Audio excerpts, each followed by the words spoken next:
Did you have a question about? No, I was just going to ask the extra practice test. Oh, sure. Anybody else need a practice test?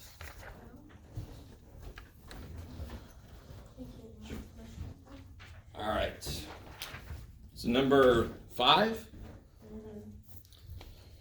By the way, if I give you a couple, I might give you all 5 steps in one, but not in the next. You just use the 5 steps. So number 4, I gave you all 5 steps. So number 5, same 5 steps. For the end of 3, you just put yes. Let me see. Do your results support the idea that population means are different? That's not going to be good enough, right? I love the idea of show your work. Not only does it mean show me the formula and where you got stuff to plug it in, it also means explain your answers. If you just say yes, that's not showing your work. Yes, why? Because they're not in the intervals are different. Okay. But more importantly, the intervals don't Overlap. There you go. That's the key for a confidence interval kind of test, is if the intervals don't overlap, that is evidence that those two population means are different, because the intervals don't allow for that. Is there a chance I'm wrong? The answer to that question in here is always shit. In fact, just in general, is there a chance I'm wrong? Hell yeah, Jeff. Not because I'm Jeff, because I'm human, but statistics, again, it's the most human math. It's, oh shit, we could have made a mistake. All right, so coming back to number 5, right? So we ask 84 students if they think the semester length should be shortened. We're actually working on that. So apparently it doesn't matter what you think. We're just going to maybe do it anyway. 63 of them say yes. Test the claim that the proportion of students is 66.7%. All right. So what's the claim in Mathish? Less than. Is equal to. Yeah, test the claim that the proportion of students is so equal to. Yeah. If you are looking ahead, if you already calculated p hat, stop doing that shit. What step does that come in? 4th step. That's where I do my sample stuff. The claim is it's equal to this. That's the claim. You guys see that? A two-tailed test can hide really easily because it doesn't have to say so many words. I can say the word is. Like Bill Clinton said, it depends on what your definition of is. And here, it's equals. All right. You guys with me so far? So when you say, test claim that it is this, that's an equals. So where does that go? What do you call it? Oh. So it goes here, and then what goes here?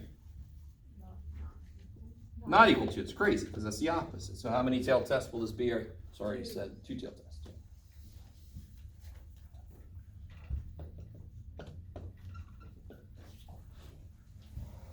All right, what's the next step? No. Z squared, T squared? Yeah, can I use Z or nothing in this case, right?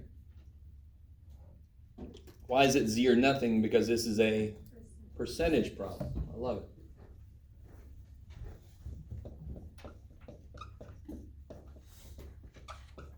So can I use Z or nothing? What do you look like? Whoa. What do I have to check? Yeah, cool. Don't give me no N greater than 30 bullshit. That's for memes. This is an NPQ problem. So what is N? Oh, you're not going to work.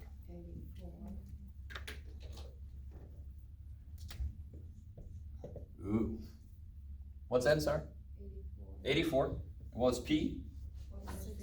Good, 0.667.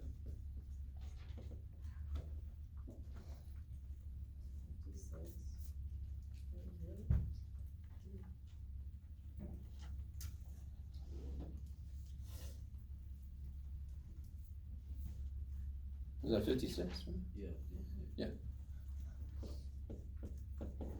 And what's in Q? N is 84. Q would be 0.333. All right.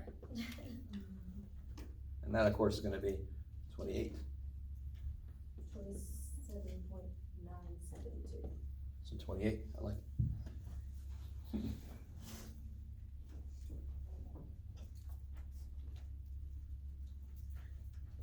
Okay. And now the third step is reject your region. So what I give you here, what do we know? It's a two-tailed test.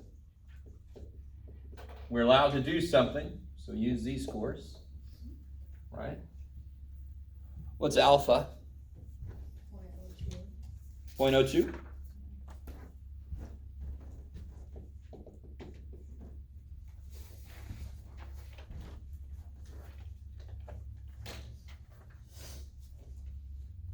So then what's that z-score going to be?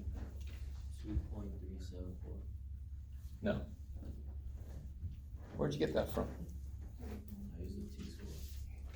Went all the way to the bottom. You didn't go all the way to the bottom. You stopped at 80, I think. 32.6. 2.326, yeah. And where's it going to be? Two-tailed test. Two-tailed test, I love it. So it's going to be 2.326 there, and Negative. I like it. Yeah. Sing the chorus strong. How do I say, now where do I shade? Where do I shade? Outside. Right? That's where the evidence would be. If I get a sample out there, that would be evidence that the guy who thinks it's in here is wrong. And this guy always has an equal sign. That's why we interpret the results the same way, because we set it up the same way every time. So how do I say this in words? If Z star is less than negative 2.326 or greater than positive 2.326, we can reject the hook. Support the high.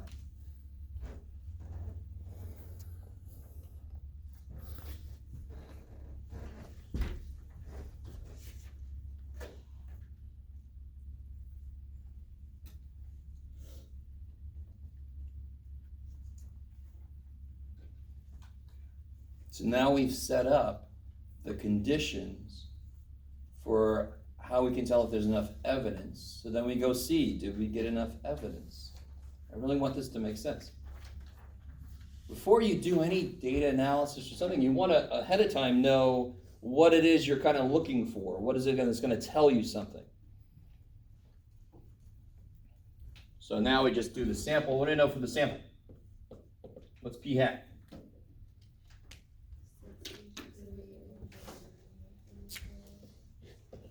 What? Out of 84, how many was it? 63, and I think that was 0.75. Yeah, 0.75.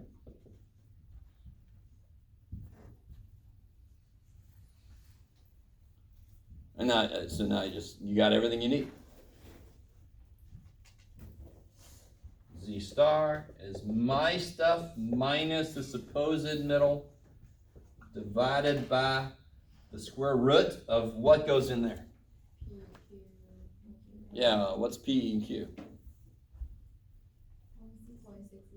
0.667, 0.333. I like it. Divided by 84. That's the total number.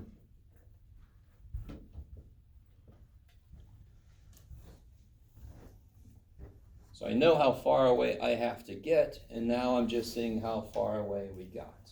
That makes almost too much sense.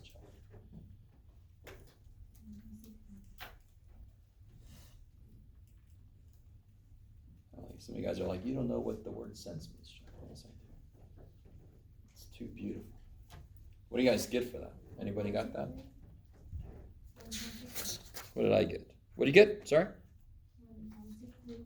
1.61. Yes? I got 1.61. That's past me, though. You never know about that guy. You guys get 1.61? Yep.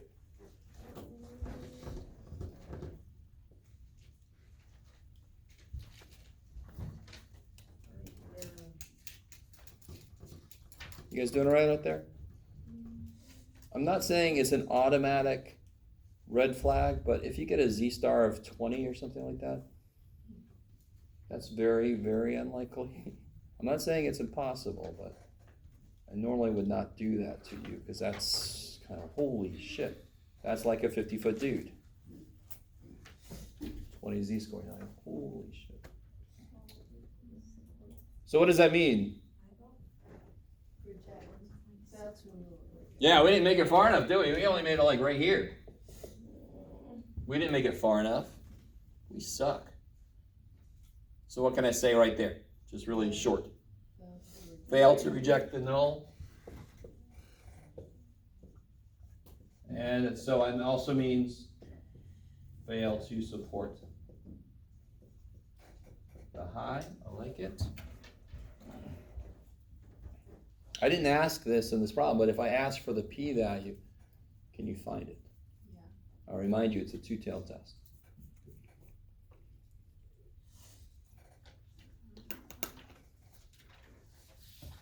Take a second, try to find the p-value. Is the value of p.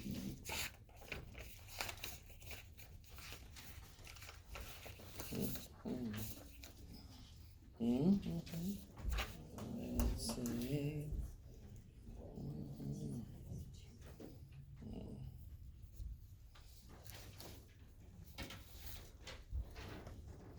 Tell me when you think you got it.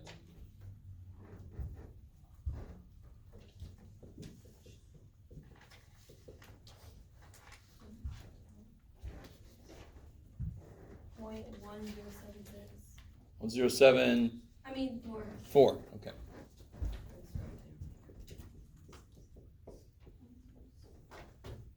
So what she did, what'd you do, Abby? I found the 1.61 on the Z-score chart, subtracted it from 1. Yes, because you got to get in that little tail, and then it's a two-tail test, so Yes, you multiply by 2. double it, kick ass. If it's a one-tail test, you just don't do that last step. You don't have to double it. And of course, I showed you that's what is going to be sprinkled throughout anything that tries to use statistics to prove something or to show evidence for something. You're going to see p-values just running all over the damn place. Sorry, who did I just? Who had a question? Is that on the test? It will be. I'll guarantee it. I'm going to ask you for the p-values somewhere. I might even, I don't know, ask you what it means. I don't know. And of course, what question do you know is on the damn test? You knew it before test 2. Yeah, dude, I told you it's going to be on every test, even the freaking final. And I'm just so hopeful. And that's how widespread. Nope. What's the Z-score tell you? Oh. What does the Z-score tell you? Area. No, hell no. Something about the Sorry. spread. What tells you area, real quick? What tells you area for a Z-score? Huh? Chart. The chart does. The chart tells me area, and I can, and 2 things. I didn't ask you what's the chart tell you. I asked you what a Z-score tells you. And secondly, you can only use the chart if you know it's normal, and I never tell you anything about it in those problems. So what does the Z-score directly tell you? Number of steps. The number of Standard standard deviations Away from the mean. away from the mean to that data point. Yes. So if I said, what does a Z-score of 2.87 mean? That means that data point is 2.87 standard deviations above the mean. Bam! I would love it if you just let it make sense instead of memorize it, but at this point I'm like, just freaking memorize it. Let's get more of us get that one right. Math students always want to know what's on the test, and when I tell you, less than half of you get it right. I don't know. Yes? And then p-value is the area of z-star? Yeah, there's 2 ways you can answer p-value. It's the area in the tail or tails of your z-star. That's one thing. Why is it tails? Because it could be a 2-tail test. You got to double it then. Or you could say it's the probability that we would get a sample where we did, given that HO is right. I would take either one of those. If you put both, a little tear will come out my eye. Did you say the area of the tail in your? The area of the tail that your z-star makes. Right? That's what a p-value is. How do we find it? We look up the z-star. That's how we find it. So it's the area of the tail that our z-star makes. So we don't do a conclusion for number 5? We do. I just kind of stopped for a minute to talk about p-values and stuff. All right. So my conclusion, which phrase am I going to use? Oh. What'd you call it?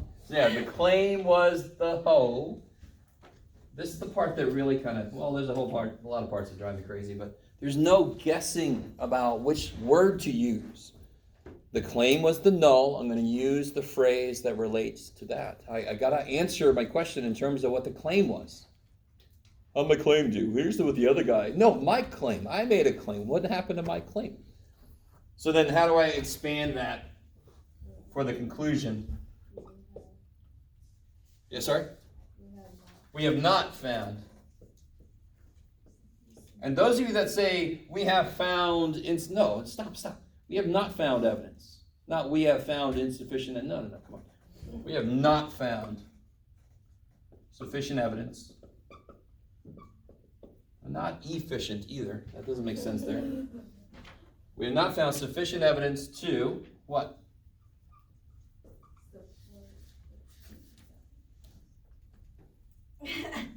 We circled it for ourselves because we're nice to ourselves. I'm evil to you. You be nice to yourself. I circled this. Why? Because that's what the claim was. So we have not found sufficient evidence. That's what fail gets blown up to be. We have not found sufficient evidence to reject the claim, and now you blow up the whole. You write what the null claim was. We have not found sufficient evidence to reject the claim that what? Proportion of students is 7%. Percentage of students who want semester shorter is 66.7%.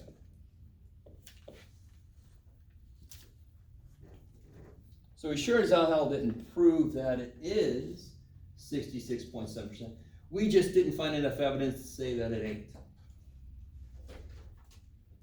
Right? In a trial, you don't prove somebody is innocent. You don't find enough evidence to show that they're guilty. And hopefully now you understand the difference between those two things.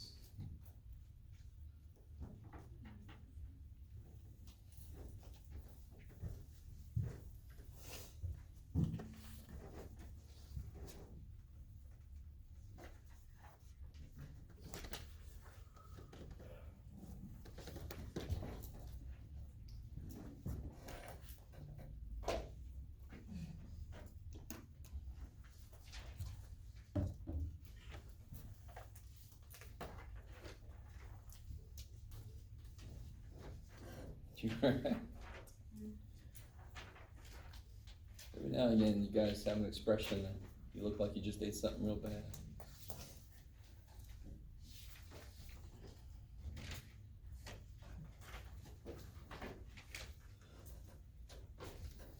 So, there are some students who, when they get a quiz, especially if it's a really bad quiz, some students just throw it away, or some students, that is insane. You know how much each quiz is worth, roughly? 3%. Each quiz. The quiz average is worth 15 or whatever. You guys with me? So a quiz, even if it's really low, by itself cannot hurt you. What do you do with them then? They are gauges. This is what you should know now. And if you didn't know it then, you can know it now. But you got to pay attention. Why did you make this mistake? What did I have wrong about the situation? Right? You have to analyze. That's one reason why I want to make you make corrections. To force you to do what you're supposed to do. That's what a quiz does. Here's the problem. Make a lot of mistakes so that you can see why they're mistakes so you don't do that again. So when the test comes here, the one that's worth a lot of points, you're not going to make those mistakes.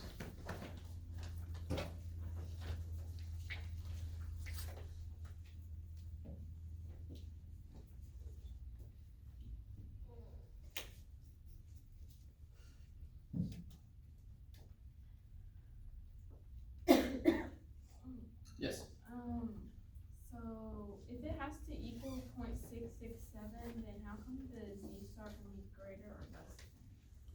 All right, so remember, the rejection region is set up by what will show the H1 is true. I don't care what the claim gets me started, but the minute the machine starts, it does the same thing to stuff every time. So the claim gets me started, I set these two up, and then I try to show evidence for this. So if I made this claim, do I actually want to find evidence? No.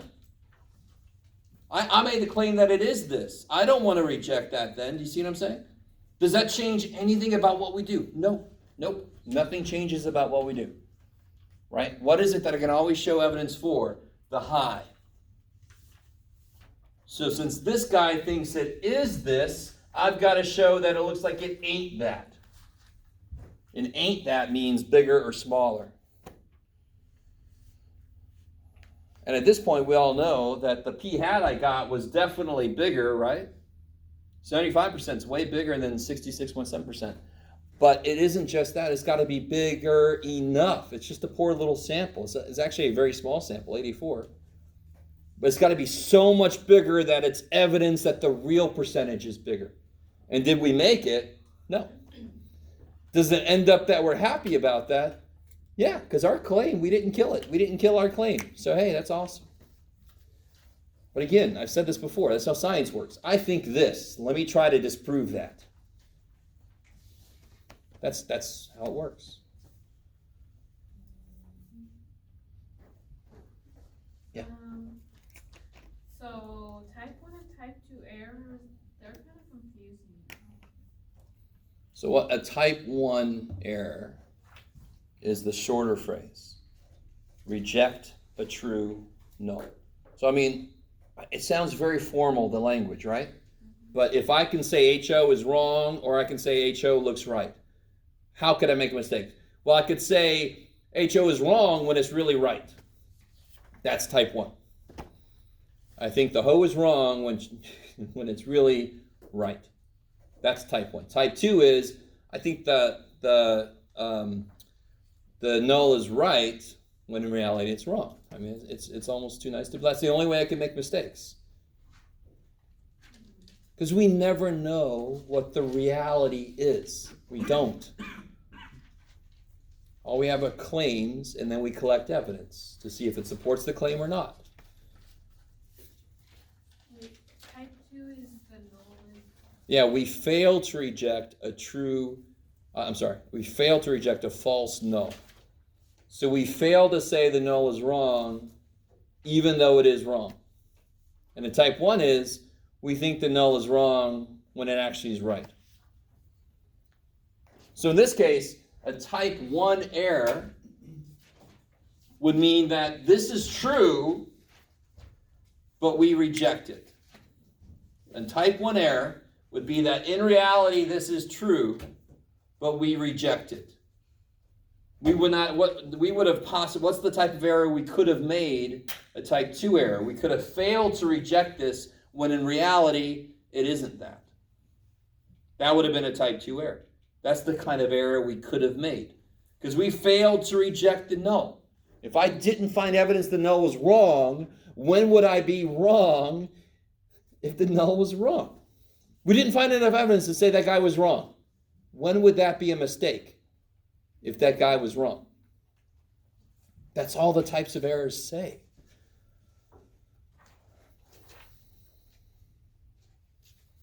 And she gotten a decent amount of practice with that. In one of those sections, I assigned several problems where I had to write the types of errors out. Yes? So like, oh wait. So you can't just say the definition, you have to like No. use the example. Yes. You should be very familiar with that with me. You never define shit with me, right? Except for like a z-score, but even then you explain the idea behind it. Yes, so you have to use it with a real background kind of physical problem. Yeah. I mean, to get yourself started, you could, if I say what's the type 1 error, you could say a rejected true, null, and then you can just fill in the stuff from the problem. So we think the null is wrong. We think that P is not 0.667 when in reality it is. Bam! You've just explained to me what a type 2 error in this case would be. So type 1 error. Yeah, I forgot what it says. So.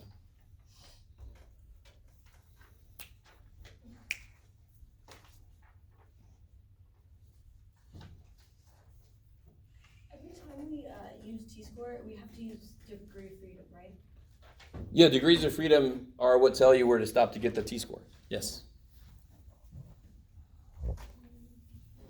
Now it's funny, officially, in this class, if n was 15,000, that's way off the chart. You would just go ahead and use the z-score, right? So eventually, the sample size gets large, and I really want this to make sense. Why the t-score is there? Because it's for when I have an estimate for sigma that I can't really trust as much. But if I have a big-ass sample, I'm going to trust what I see really well. I'm not going to need the t-score's help anymore, and that's why the z-scores are at the bottom for when I get a really large sample. The bigger my sample is, the more sure I am about what I see. And we knew that day one. You guys knew that coming in. You're like, duh, of course you take a big 4 people, and 3 of them like this gum. I ain't good enough to show evidence for shit. We knew that, but it's beautiful that the t-score chart itself validates that. Or at least, math is catching up. Oh yeah, you guys are right. Shit, look at that.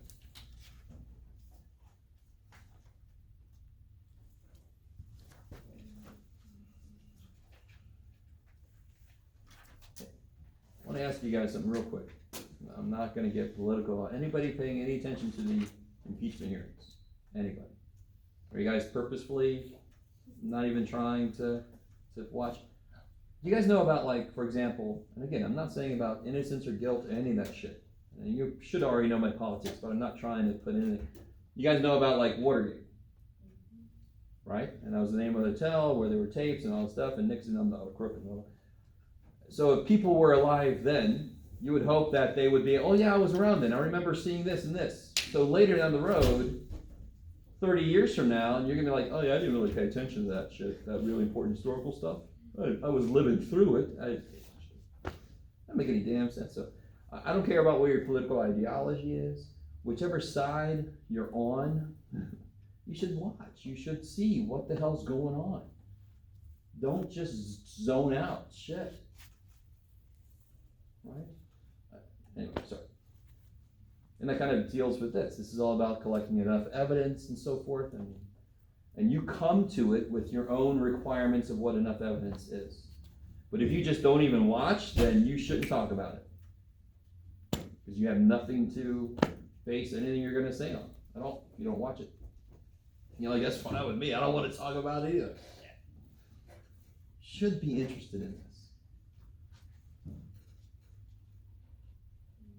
Should be sad too, but that's all right.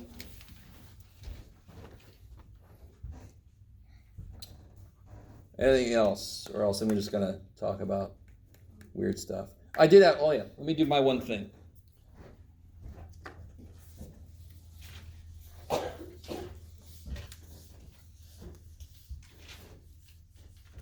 me see if I can do one relatively quickly. If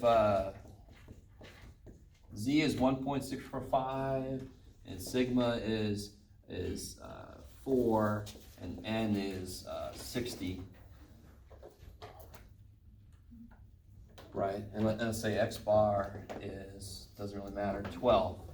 So this would be 12 plus or minus 1.645 times, where'd it go? 4 divided by square root of 60, right? To make a confidence interval. You guys kind of with me? I want to show you something to help you out, hopefully a little bit. Can somebody help me out? What's the error here?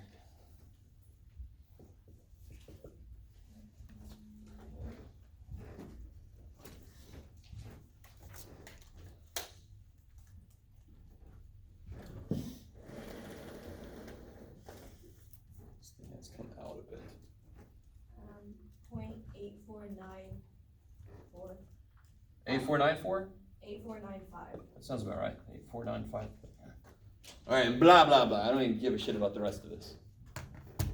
So I get an error of about 0.85 when n is 60. So if I ask a question about how large of a sample do I need to make the error, how large of a sample do I need to make the error 0.5? So with a sample size of 60, I got an error of 0.85. If I want to make my error 0.5 instead, will my n get bigger or smaller? It's got to get bigger, right? So watch this. I'm going to make a mistake. Make sure I make the mistake in the right place. Let's see. All right, you guys see the mistake, right? Do you guys see the mistake? What did I want the error to be now? 0.5. What did I put in there? 0.8. And I already know what the answer to this is going to be. It's going to be frickin' 60. Because I already proved that a sample size of 60 leads me to this error. So I still got too many people that put that error in. You already know that shit. You're going to get the sample size. Of course you are, because that sample makes the error this. So you're not really answering the question. And if you don't trust me, let's see. 1.645 squared times 4 squared. You could have been 16. Shut up. Sorry. Divided by 0.8495 squared.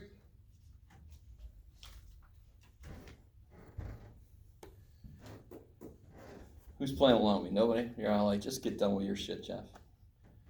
What do you guys get? Anybody try that? What? Nobody tried that. Oh, I did. Nobody wants, or maybe y'all just believe me. That's bad too, sort of. Shouldn't believe me. To a certain extent, you should. But you should always question whatever. I make mistakes. What do you get? 59.9. Yeah, which is basically 60, right? Why wasn't it exactly 60? Because I rounded this, didn't I? But that error will lead you to 60. I would round it up, wouldn't I? Do you guys see what I'm saying at all? So